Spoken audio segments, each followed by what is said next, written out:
Limang hindi man trabaho abroad na pwede para sa mga OFW kahit high school graduate ka lang o hindi kailangan ng degree. Akala mo kailangan ng diploma para makapag-abroad. Mali ka dyan. Ito ang limang trabaho na pwede kahit high school graduate ka lang.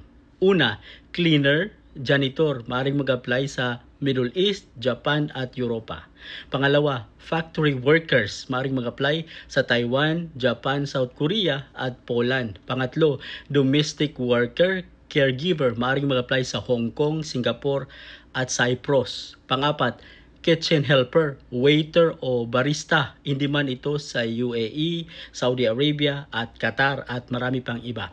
Panglima, construction worker or helper. Maaaring mag-apply sa New Zealand, Czech Republic at sa Middle East din. Ito ang ilan sa mga trabaho na very in demand abroad na hindi po kailangan ng degree.